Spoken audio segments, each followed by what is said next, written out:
Salut tout le monde. Et salut. Bienvenue.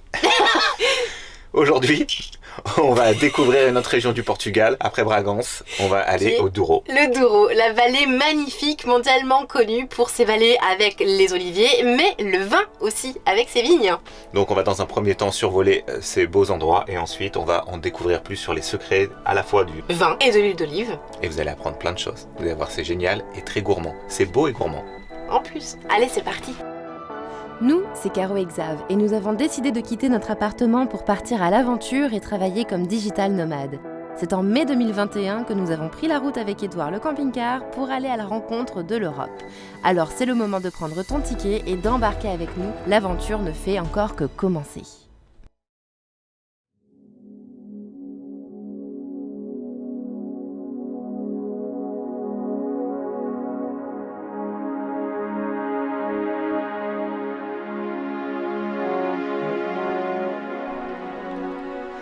Vous êtes-vous déjà pris pour un oiseau, à survoler le Douro en apesanteur ? Je vous propose de vivre cette petite expérience pour commencer cette vidéo, car après on rencontre un producteur de vin et ça va papoter. Alors installez-vous et laissez-vous aller, on va s'enivrer. Was it worth it? All the things that you've done, did it make sense at the time?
Nous voilà arrivés chez un producteur de vin de la vallée du Douro.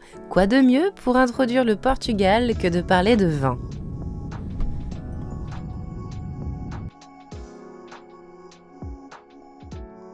À peine arrivé donc dans la vallée du Douro, au Portugal, je vous emmène déjà pour un petit reportage dans une ferme, ce qu'on appelle comme ça une ferme au Portugal, la Quinta de Pradella, donc où ils font de la production de vin et de la production d'huile d'olive.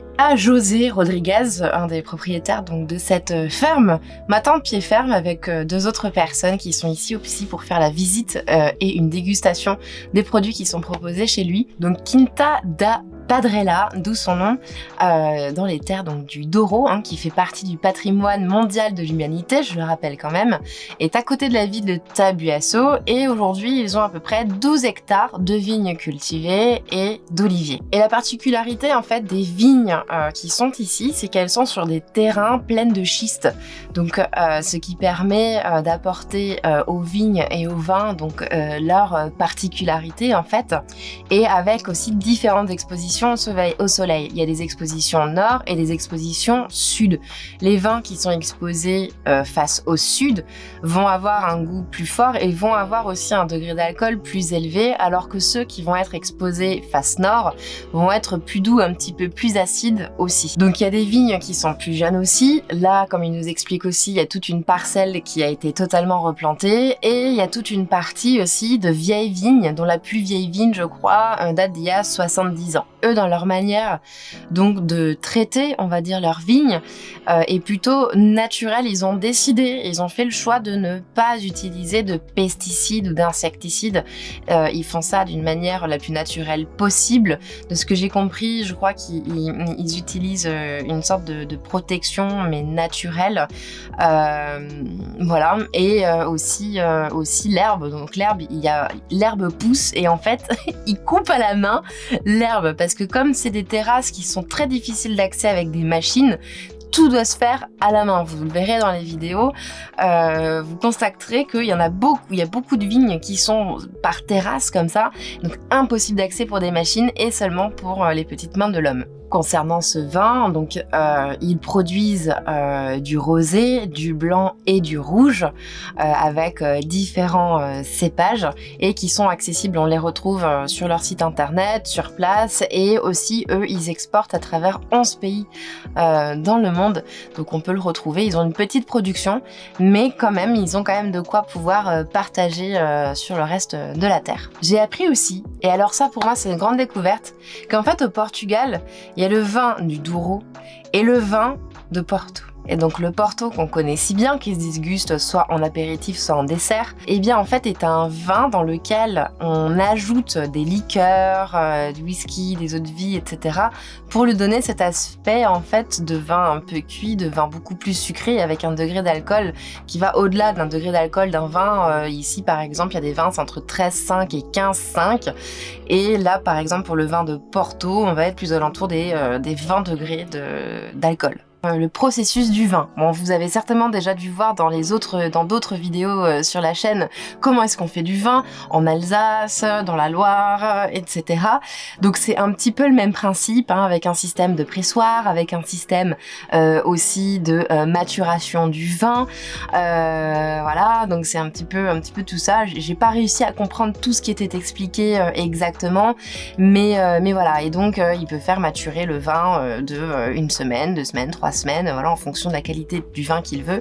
Et surtout, il utilise différents tonneaux aussi, des tonneaux qui sont français pour la majeure partie d'entre eux parce que la qualité est meilleure et que ça apporte au vin un goût plus particulier. Donc ensuite, il nous explique un petit peu aussi donc le fonctionnement de leur huile d'olive. Donc ils ont 2 sortes d'oliviers. Donc il nous montre un petit peu la différence de taille d'olive, une olive qui est plus ronde et l'autre qui est un petit peu plus ovale, et qu'il ne faut surtout pas manger les olives dès qu'on les accueille. C'est infâme, c'est horrible. Donc nous ne l'avons pas fait. Les 2 jeunes filles qui étaient avec moi l'ont fait et effectivement elles en ont un très mauvais souvenir. Mais il faut surtout pas les manger après cueillette parce qu'il faut qu'elles aient d'abord trempé dans de l'eau que l'on renouvelle, que l'on change, etc. au fur et à mesure pour enlever justement ce goût. Et ensuite, quand le processus de maturation de l'olive, du goût de l'olive est arrivé à son terme, c'est là qu'on peut rajouter, comme on le trouve dans les pots en commerce, avec par exemple de l'ail, des herbes, enfin etc. Voilà. Donc ça c'était la petite anecdote. Donc pour les malicieux qui auraient voulu essayer de goûter des olives directement cueillies des oliviers, c'est une très mauvaise chose à faire, c'est déconseillé. Et donc c'est vraiment des huiles vierges, extra vierges. Elles ont un goût absolument incroyable. J'ai pu goûter, c'est vraiment exquis. Il y a une qualité et on peut l'utiliser pour tout, en salade, la cuire, la frire, enfin absolument tout. Tellement la qualité de cette huile est incroyable. Et il y a une méthode aussi importante sur la récolte des olives et eux ils ont des oliviers qui sont très vieux. Pourquoi ? Parce qu'ils les ont bien entretenus et surtout que leur méthode de ramassage se fait avec avec les mains, avec des toiles qu'on met au sol et des sortes de perche qu'on vient pour aller secouer les branches des oliviers, et les olives tombent dans ces grandes toiles, et ensuite on rabat les toiles, et du coup voilà le système de ramasse des olives. Il y a d'autres méthodes, mais qui abîment les arbres, qui ne permet pas d'aller aux oliviers d'avoir une longue vie, on va dire. Donc sur la dégustation, il y a 3 vins rouges différents qui sont goûtés, avec différents degrés d'alcool. Et avec donc il a mis aussi un petit peu de pain tranché avec de l'huile d'olive, et à côté un petit peu de fromage de brebis d'un producteur local du coin, que lui ne fait pas, mais c'est bien parce que comme ça on peut aussi découvrir les autres produits du coin, et c'était vraiment fort sympathique. Et donc voilà, ce sont de très bons vins portugais, et celui à 15,5 on sent qu'il est fort, mais ça c'est la particularité, comme il nous expliquait, des vins qui sont exposés sud, face au soleil. C'est un peu comme les vins chiliens ou argentins qu'on peut trouver, souvent ils sont beaucoup plus forts, ils ont du corps, quoi. Et d'autres un petit peu plus légers. Et en toute fin, il nous a fait déguster un petit Porto d'une cuvée très spéciale. C'est une bouteille secrète, et c'était vraiment très fin, très très bon. Incroyable, c'est que là où on est posté avec le camping-car, donc à côté de cette quinta, cette ferme au Portugal, il y a des vignes partout, et des oliviers. Et en fait, oui, c'était ça aussi que j'allais oublier de vous dire, très important. À l'époque, les oliviers, pourquoi est-ce qu'il y avait des oliviers en bordure de vignes? Ça protégeait les vignes du vent, en fait, tout simplement. C'était un système efficace pour les protéger. Il y a aussi un autre système pour savoir si les vignes vont être malades ou pas, c'est de planter des rosiers aux abords. Et si on voit que sur les pétales de rose, il y a une sorte de dépôt blanc, c'est qu'il va falloir traiter la vigne derrière. Donc c'est très astucieux, la nature encore est bien faite.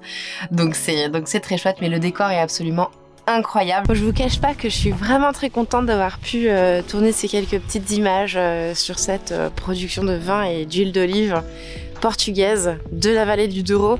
Ça a été une grande chance, vraiment, ça a été un peu une rencontre un peu par hasard.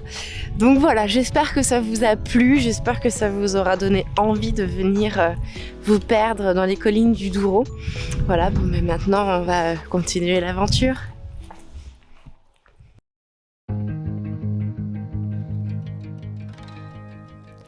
On vous parle peu d'Edouard le camping-car, c'est vrai. Et pourtant on l'adore. Notre papy meurt de 22 ans avec au compteur 200 000 km tout juste passés. Il fait partie de notre petite famille. Et il en a dans le moteur, croyez-moi, car vu ce qu'on lui a déjà fait faire et ce qu'il s'apprête à faire, il vaut mieux. Allez, c'est l'heure de filer. Salut à tous, réveil brumeux dans la Quinta ce matin. Il fait pas très chaud, les panneaux solaires ont un peu de mal à recharger la batterie. Nous allons bientôt décoller en direction de l'ouest et de Porto pour vous faire découvrir un peu ce coin du Portugal. Notre séjour dans le Douro est actuellement terminé. On repart.